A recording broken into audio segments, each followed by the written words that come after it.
In questo video analizzeremo oltre 13 attività diverse che puoi affiancare al tuo lavoro principale per guadagnare da qualche centinaio di euro extra al mese fino a superare anche abbondantemente i 1000 euro. Il tutto realisticamente dedicandoci non più di una decina di ore a settimana. E no, non parleremo di business miracolosi che funzionano solo sui social, ma di attività concrete ordinate più o meno per fattibilità. Ed alcune di queste potresti iniziarle addirittura domani. Quindi resta fino alla fine perché sono sicuro che almeno alcune di queste non te le ha mai proposte nessuno e difficilmente le hai già viste raccontate così su YouTube. Ciao, sono Badr, sono un ingegnere e in questa serie ti spiego passo dopo passo come raggiungere la libertà finanziaria ma partendo da zero. E dopo aver visto nei primi episodi a che cifre bisogna puntare per vivere e risparmiare qualcosa in Italia e a quali lavori possano avvicinarci di più a quel target, oggi parliamo di entrate extra, entrate che possono aiutarci ad aumentare il nostro reddito mensile e raggiungere così più facilmente il nostro obiettivo. Se ti sei perso i primi episodi non ti preoccupare, te li lascerò linkati alla fine del video. E ora iniziamo. Per rendere il discorso più semplice ho deciso di dividere queste entrate extra secondo due criteri fondamentali. Il primo è quanto velocemente si possa iniziare, cioè se domani volessi cominciare questa attività potrei farlo davvero e soprattutto potrei guadagnarci qualcosa in tempi brevi. Il secondo è quanto possa diventare effettivamente remunerativa nel tempo, perché in generale nei lavori più comuni vieni pagato direttamente per il tempo che tu offri, quindi offri un'ora di lavoro e vieni pagato per quell'ora e di conseguenza l'unico modo per guadagnare di più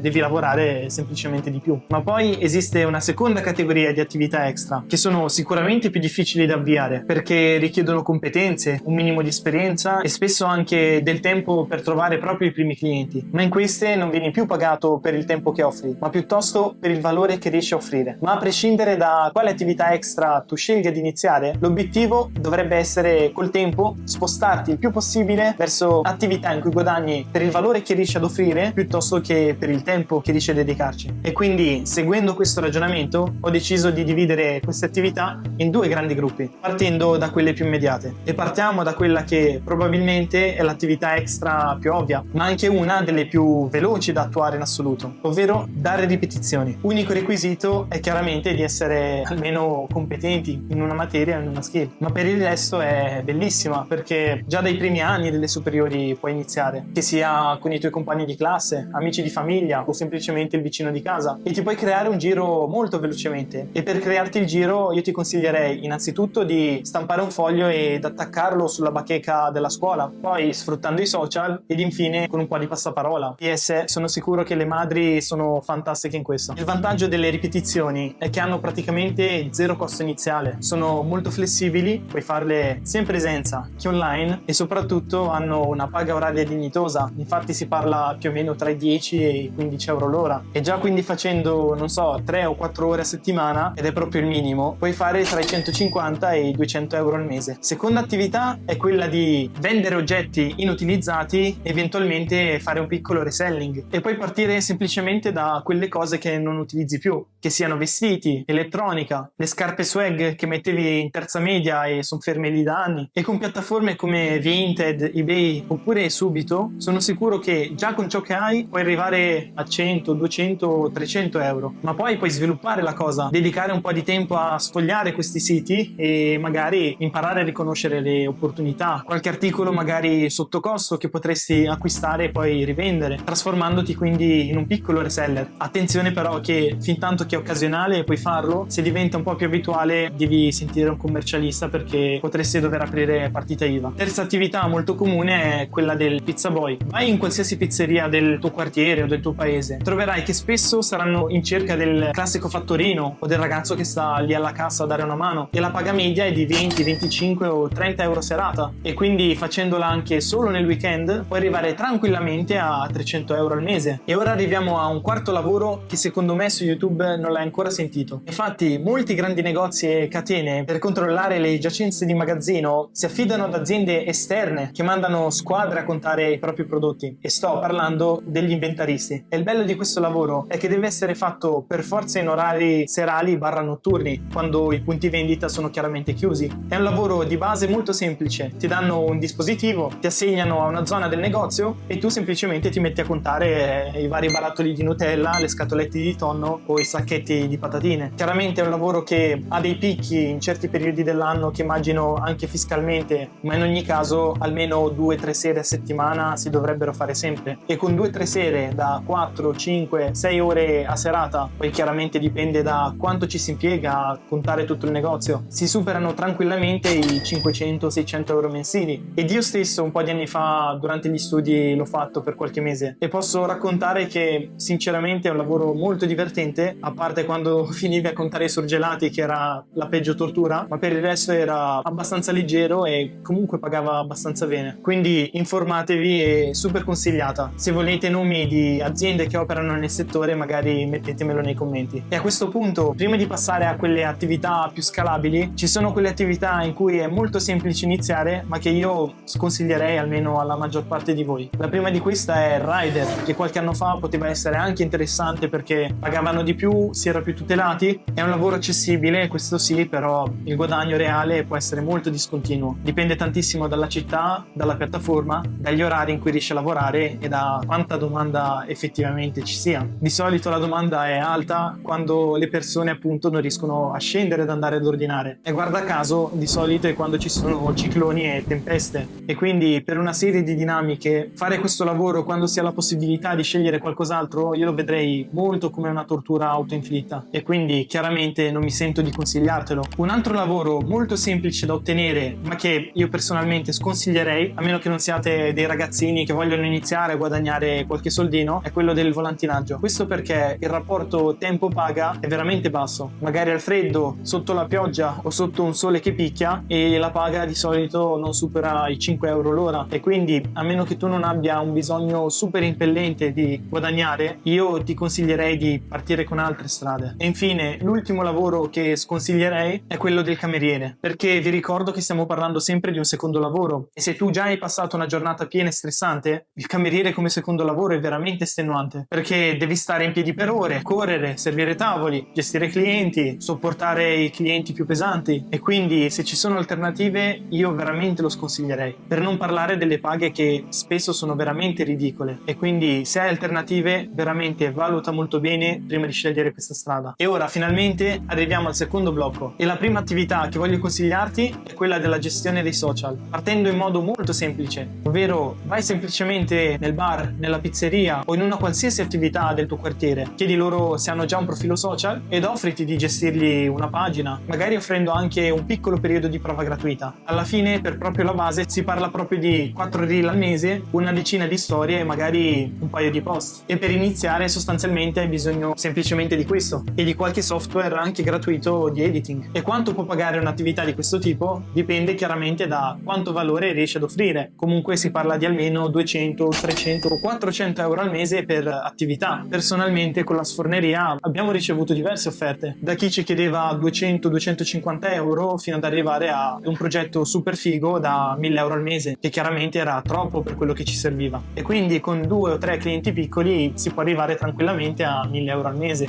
E tra l'altro a livello di tempistiche hai bisogno di solito 2 ore di registrazione, più poi una volta che diventi bravo 2 mezze giornate di editing, e poi chiaramente devi cercare di essere presente per rispondere ai messaggi che ricevono sulle pagine. Secondo lavoro innovativo, le thumbnail per YouTube, ovvero le miniature e copertine dei video lunghi tipo queste qua. E qui ve lo dico proprio da creator, io stesso, pur essendo ancora molto agli inizi, ho già ricevuto più di una proposta nei DM su Instagram di ragazzi che si offrivano di farmi le copertine video, e le cifre proposte erano tra i 17 e i 20 dollari a copertina. E da creator vi dico che se una persona mi convince davvero, io potrei pagarne tranquillamente anche 20 o 25, anche perché la maggior parte dei creatori di contenuti non pubblica ogni giorno, ma magari 4 volte al mese. Però attenzione, fare delle thumbnail efficaci richiede studio e molta pratica, perché non basta fare una copertina carina, ma deve essere una copertina che invogli la gente a cliccare sul video. Quindi devi capire un minimo di composizione di immagine, colori, leggibilità, espressioni facciali e soprattutto cosa funziona in una determinata nicchia. Ma se diventi bravo, tu non devi vedere più la tua copertina come una mezz'ora di lavoro spesa su Canva o su Photoshop, ma ricopri un ruolo determinante per il il successo di questo creator. Per iniziare ti consiglierei di selezionare alcuni youtuber, magari non con numeri troppo grandi perché di solito loro sono già sistemati, scegliere alcune loro copertine che voi genuinamente cambiereste, sistemarle e magari poi scrivere direttamente loro sui social con un messaggio molto semplice tipo: ho provato a rifarti questa copertina, se ti piace posso fartene anche delle altre. E se il lavoro è buono, io lo dico per me ma vale anche per tutti gli altri creator, vi assicuro che una chance ve la diamo. Un altro lavoro sempre collegato alla content creation è quello del video editing, soprattutto di contenuti brevi, quindi Reels, TikTok e YouTube Shorts, perché oggi tantissimi creator, aziende vogliono pubblicare contenuti brevi perché sono molto più efficaci dei contenuti lunghi per sponsorizzarsi e farsi conoscere, ma è molto difficile riuscire a montarseli bene e soprattutto in modo che riescano a diventare virale. E spesso il lavoro che ti viene richiesto non è nemmeno assurdo, semplicemente tagliare bene una clip, aggiungere sottotitoli, dargli un ritmo con un sottofondo ed inserire qualche immagine o piccolo effetto. Ed anche qui, per iniziare, in modo molto simile alle miniature, prendi degli spezzoni o dei post da queste pagine, gliele editi e gliele invii, e se il risultato piace puoi proporre dei pacchetti mensili da 4, 8 o 12 video al mese, ed anche qui di solito si parla di un minimo di 400 euro al mese per cliente. E ora, un'altra attività molto interessante è quella della scrittura di contenuti, o meglio conosciuta come copywriting o copy, che se vogliamo dirla in modo più semplice si parla di scrittura per video, testi per reel, descrizioni YouTube, newsletter, email, pagine prodotto o testi per aziende e professionisti. E spesso è difficile rendersi conto di quanto sia importante che un prodotto sia presentato e scritto bene. E no, l'intelligenza artificiale non elimina questa figura. Provate a delegare uno script completamente a ChatGPT, veramente il risultato è terribile. D'altra parte, per questo lavoro questa tipologia di strumenti sono veramente una manna dal cielo, perché se già di base sai scrivere bene possono renderti il lavoro molto più veloce. Infatti possono aiutarti a buttare giù una bozza, a riorganizzare delle idee o semplicemente a riformulare delle frasi, ma la differenza nella qualità del testo la fa veramente il lato umano. Ed io stesso, lavorando sul canale, mi rendo conto di quanto tempo mi porti via a pensare e scrivere il testo del video o dei vari contenuti, ma anche semplicemente le descrizioni di ogni post o di ogni short che pubblichi sui tuoi canali. Ed anche qui, per farti conoscere devi fare più o meno la stessa tecnica delle altre due, quindi prendere magari una descrizione o un testo migliorabile, sistemarla ed inviarla nei DM ad un creator. E ora, come penultima attività, a prescindere da quale sia il vostro lavoro principale, io consiglio di costruirvi una vostra presenza social. È vero, è un qualcosa che potenzialmente farete per anni senza monetizzare, senza guadagnarci nulla, ma è un qualcosa che offre un potenziale enorme, perché se tra 3 o 5 anni deciderai di lanciare una tua startup o una tua applicazione, avere già una community alle spalle è molto diverso dal dovertela cercare ed acquistare in seguito, anche perché per costruirtela hai bisogno di tempo e di costanza. Ed anche se poi tu decidessi di acquisirla tramite campagne marketing, sicuramente non sarà una base di pubblico calda ed affezionata a te come lo è la tua community. E infine, come ultima strada, ti aggiungo qualcosa che difficilmente avrai già sentito su YouTube, ed è quella dell'intermediazione commerciale. Di base il concetto è molto semplice: hai delle aziende che vendono, delle aziende che acquistano e spesso queste non riescono a trovarsi, e quello che devi fare tu è contattare aziende all'estero presentandoti, chiarendo che ti trovi in Italia ed hai facilità di movimento qui in Italia, ed offrirti come loro uomo sul territorio. Ed attenzione che questo non è un qualcosa che può fare chiunque, infatti l'Italia in questo gioca una gara completamente a parte. 1. Il fascino del Made in Italy. 2. I costi più bassi rispetto al resto dell'Europa, nonostante non si perda poi effettivamente in qualità. E la cosa più bella è che può funzionare in due direzioni, ovvero da una parte puoi trovare aziende che cercano un certo prodotto, componente o macchinario, e provare a trovare per loro un fornitore adatto, e vi assicuro che in Italia in qualsiasi settore un fornitore lo trovi. Dall'altra puoi andare da un produttore e dirgli: se vuoi posso aiutarti a trovare nuovi clienti, e se si chiude qualcosa mi paghi una provvigione. E sicuramente questa non è un'attività ideale se vuoi avere i tuoi 200-300 euro assicurati ogni mese, però quell'affare che chiudi anche solo una volta all'anno ti fa guadagnare più di quanto avresti guadagnato con 300 euro al mese tutti i mesi. E un'altra cosa fondamentale di questo lavoro è che ti forma tantissimo. Infatti impari a contattare aziende, scrivere email, capire i bisogni reali, ragionare su prezzi, margini e prodotti, e piano piano con il tempo riuscirai a costruirti un piccolo network di clienti e fornitori. Puoi decidere di tramutarla addirittura nella tua attività principale. E quindi, ricapitolando, se vuoi aumentare davvero la velocità del tuo percorso verso la libertà finanziaria, a un certo punto dovrai per forza aggiungere un'entrata extra. Alcune di queste saranno più immediate, come le ripetizioni, le consegne, gli inventari, e quindi lavori che ti permettono di iniziare abbastanza in fretta basta è aggiungere qualche centinaio di euro ogni mese. Altre invece richiedono più tempo per partire, ma possono diventare molto più interessanti. Quindi gestione social, editing video, thumbnail, scrittura ed intermediazione commerciale. Chiaramente non ce n'è una giusta per tutti, dipende soprattutto da quanto tempo hai e da cosa sai già fare, da cosa sei disposto a imparare e da quanto velocemente hai bisogno di iniziare a guadagnare una seconda entrata. Ricordiamoci poi che questa è la fase dell'accumulo di capitale ed attenzione quindi a non aumentare le nostre spese non appena vediamo le nostre entrate aumentare. E nel prossimo episodio inizieremo finalmente a parlare di cosa fare con i soldi che siamo riusciti a mettere da parte, come iniziare a investirli, quali errori evitare e come far sì che con il tempo non sia più solo il tuo lavoro a produrre reddito, ma anche il capitale che hai già accumulato. Se ti sei perso i primi episodi della serie te li lascio qui. Se il video ti è piaciuto ti chiedo di lasciarmi un like, iscriverti e magari lasciarmi anche un commento perché può aiutare molto con l'algoritmo. E noi ci vediamo la prossima settimana.